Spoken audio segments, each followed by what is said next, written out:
MDH chana masala. ఇప్పుడు పచ్చ శనగలైనా బొబ్బర్లైనా తెల్ల శనగలైనా నల్ల శనగలైనా అన్ని అమోఘంగా అవుతాయి. MDH మావోయిస్ట్ పార్టీ కేంద్ర కమిటీ ప్రధాన కార్యదర్శి నంబాల కేశవరావు ఎన్కౌంటర్లో మరణించడంతో నెక్స్ట్ సారథి ఎవరు అన్న దానిపై సర్వత్రా ఉత్కంఠ నెలకొంది. కేంద్ర కమిటీలోని 17 మంది సభ్యుల్లో ఎవరు దళపతి కానున్నారు అన్న దానిపై కేంద్రం భద్రతా బలగాలు కూడా దృష్టి సారించాయి. భారత నిఘా వ్యవస్థ దృష్టికి ప్రస్తుతానికి 2 పేర్లు వచ్చాయి. ఒకటి తిప్పిరి తిరుపతి అలియాస్ దేవూజీ, 2 మల్లోజుల వేణుగోపాలరావు అలియాస్ సోను. వీళ్ళిద్దరూ కూడా తెలంగాణ రాష్ట్రానికి చెందిన వారే. అయితే తిరుపతిది జగిత్యాల కాగా వేణుది పెద్దపల్లి. వీరిద్దరిలోని ఒకరికి అగ్ర పదవి లభించే అవకాశం ఉంది అన్న చర్చ జరుగుతోంది. తిరుపతి ప్రస్తుత మావోయిస్ట్ సెంట్రల్ మిలిటరీ కమిషన్కి అధిపతిగా ఉన్నారు. ఇది పార్టీ సాయుధ విభాగం. ఇంకొక వైపు మల్లోజుల వేణుగోపాలరావు ప్రస్తుతం దండకారణ్యంలో కీలక బాధ్యతలు చూస్తున్నారు. అలాగే పార్టీ సైద్ధాంతిక విభాగానికి చీఫ్గా పనిచేస్తున్నట్టు తెలుస్తోంది. మరి మావోయిస్టులు సాయుధ విభాగం నాయకుడి వైపు మొగ్గు చూపుతారా లేక సైద్ధాంతిక విభాగం నాయకత్వాన్ని ఆమోదిస్తారా అన్నది ఇంటెలిజెన్స్ వర్గాలు కూడా చాలా నిశితంగా గమనిస్తున్న అంశం. అయితే ఇక్కడ వీరిద్దరి సామాజిక నేపథ్యం గురించి కూడా మనం మాట్లాడుకోవాలి, ఎందుకంటే అది కూడా కీలకంగా మారే అవకాశం ఉంది. తిరుపతి దళిత వర్గానికి చెందిన వ్యక్తి కాగా వేణుగోపాలరావు బ్రాహ్మణ కులానికి చెందినవారు. తిరుపతి పార్టీ పగ్గాలు తీసుకుంటే దళితులతో పాటుగా ఆదివాసీల్లో కూడా పార్టీని బలంగా తీసుకువెళ్ళడానికి ఒక అవకాశం లభిస్తుంది అని మావోయిస్టులు భావిస్తున్నారు అని ఇంటెలిజెన్స్ వర్గాలు అంచనా వేస్తున్నాయి. ఇంకొక వైపు వేణుగోపాల్కి గనక పార్టీలో సీనియర్ల మద్దతు ఉంది అని భావిస్తున్నారు. ఎందుకంటే పార్టీకి గతంలో ఆయన నాయకత్వం వహించారు మల్లోజుల కోటేశ్వరరావు సోదరుడిగా. ఇప్పటికీ పార్టీలో ఆయన్ని అతిపెద్ద నాయకుడిగానే భావిస్తూ ఉంటారు. మరి ఆ స్థానాన్ని మళ్ళీ వేణుగోపాల్ మాత్రమే భర్తీ చేయగలడు అనే అంచనాలున్నాయి.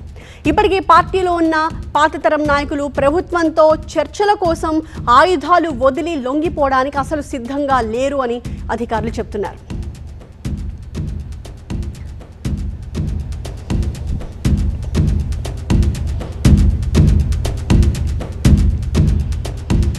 ఇంకొక వైపు బాలకృష్ణ వంటి నేతలు కూడా కేంద్ర కమిటీ సభ్యులుగా ఉన్నారు. అయితే తాజా పరిస్థితుల్లో మాజీ దళపతి గణపతికే పార్టీ బాధ్యతలు కట్టబెట్టే అవకాశం ఉందని ఒక వర్గం నేతలు చెప్తున్నారు. ప్రస్తుతం ఆయన అంతర్జాతీయ కమ్యూనిస్ట్ ఉద్యమ కేంద్రం బాధ్యతల్లో ఉన్నారు. 70 ఏళ్ల వయస్కుడైన ఆయనకి క్లిష్ట సమయంలో మరోసారి పార్టీ పగ్గాలు అప్పగిస్తారా అన్న చర్చ కూడా నడుస్తోంది. ఎందుకంటే మావోయిస్టులను వేధిస్తున్న ఇంకొక సమస్య వయోభారం. పార్టీ కేంద్ర కమిటీలో మిగిలిన అగ్రనాయకుల్లో ఎక్కువ మంది 60 నుంచి 75 ఏళ్ల మధ్యలో ఉన్నారు. వీరిలో చాలామంది వయోభారంతో అనారోగ్యాలతో కదల్లేని స్థితిలో కూడా ఉన్నారు. ఇలాంటి పరిస్థితుల్లో మిగిలిన అగ్రనాయకత్వాన్ని కాపాడుకోలేని పరిస్థితి వారికి ఏర్పడింది. ప్రస్తుతం తిరుపతికి 62 ఏళ్లు కాగా వేణుగోపాలరావుకి 70 సంవత్సరాల వయసు. భద్రతా బలగాల వేటతో అసలే ఆ పార్టీ తీవ్రమైన గడ్డు పరిస్థితులను ఎదుర్కొంటోంది. ఎప్పుడు ఎవరు పారామిలిటరీ డ్రోన్ కెమెరాలకు చిక్కుతారో, ఎవరు ఎప్పుడు ఎన్కౌంటర్లో చనిపోయారన్న వార్త వస్తుందోనన్న భయం పార్టీతో పాటుగా ప్రజా సంఘాల్లో కూడా కనిపిస్తోంది.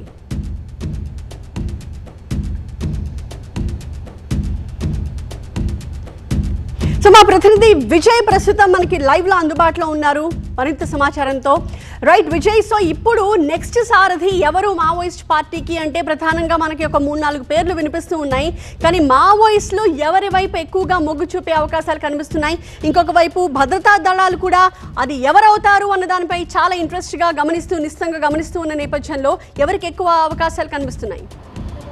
మావోయిస్ట్ పార్టీకి గత దాదాపుగా 30 ఏళ్లలో ఏ రోజు జరగని నష్టం ఈరోజు మొత్తం ఎంటైర్ దేశవ్యాప్తంగా మావోయిస్ట్ పార్టీ ఎదుర్కొంటుంది. ఎందుకంటే ఆ మావోయిస్ట్ పార్టీకి సంబంధించిన సెంట్రల్ కమిటీ సెక్రటరీనే ఆపరేషన్ కగార్లో భాగంగా ఎన్కౌంటర్ చేశారు. కాబట్టి ఇక నెక్స్ట్ ఎవరైనా దానిపైన పెద్ద ఎత్తున చర్చ జరుగుతుంది. దాంట్లో తెలంగాణ ప్రాంతానికి సంబంధించిన 2 వ్యక్తుల పేర్లు ప్రధానంగా అనిపిస్తున్నాయి. ఇప్పుడు మావోయిస్ట్ పార్టీకి సంబంధించినటువంటి ఏవైతే సిద్ధాంతపరంగా కావచ్చు లేకపోతే మావోయిస్ట్ మిలిటరీ ఆపరేషన్స్లో ఇద్దరు కూడా ఎవరైతే తిరుపతి కావచ్చు మల్లోజుల వేణుగోపాల్ వీళ్ళిద్దరూ కూడా ఉన్నారు. వీళ్ళిద్దరికీ కొంత మావోయిస్ట్ పార్టీ పట్ల నక్సల్ సిద్ధాంతం పట్ల కొంత పెద్ద ఎత్తున అనుభవం ఉంది. 35 ఏళ్ళుగా వాళ్ళు దాదాపు ఈ విప్లవ ఏదైతే మావోయిస్ట్ పార్టీ చేసినటువంటి పందాన్ని అనుసరిస్తున్నటువంటి వ్యక్తులు మావోయిస్ట్ పార్టీ తీసుకున్న అనేక నిర్ణయాల్లో కూడా వీళ్ళిద్దరి పాత్ర ఉంది. వీళ్ళిద్దరే కాకుండా మొత్తం పొలిట్ బ్యూరోలో 17 మంది ఉంటే తెలంగాణకు సంబంధించిన వాళ్ళు దాదాపుగా 8 మంది ఉన్నారు.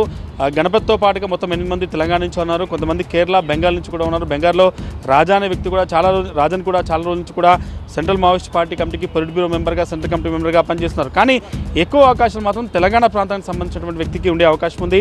ఇప్పటికిప్పుడు ఇమ్మీడియట్గా వాళ్ళ పార్టీ సెక్రటరీని ఏర్పాటు చేసుకోవాల్సిన అవసరం ఉంది. ఎందుకంటే ఒక రాజకీయ పార్టీ కావచ్చు, లేకపోతే ఎలాంటి ఉద్యమ సంస్థ కావచ్చు, వాటిని లీడ్ చేసే నాయకుడు చనిపోతే ఇమ్మీడియట్గా ఒక వ్యక్తికి ఇన్ఛార్జ్ అప్పచెప్తారు. కానీ మావోయిస్ట్ పార్టీ దాదాపు 35 ఏళ్ళ ఈ ఉద్యమంలో ఎప్పుడు కూడా పార్టీకి సంబంధించినటువంటి మొత్తం సెక్రటరీనే, పార్టీ సెక్రటరీ జనరల్ ఎప్పుడు కోల్పోలేదు ఎన్కౌంటర్లో.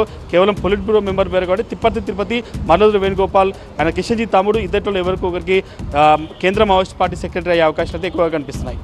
Thank you Vijay.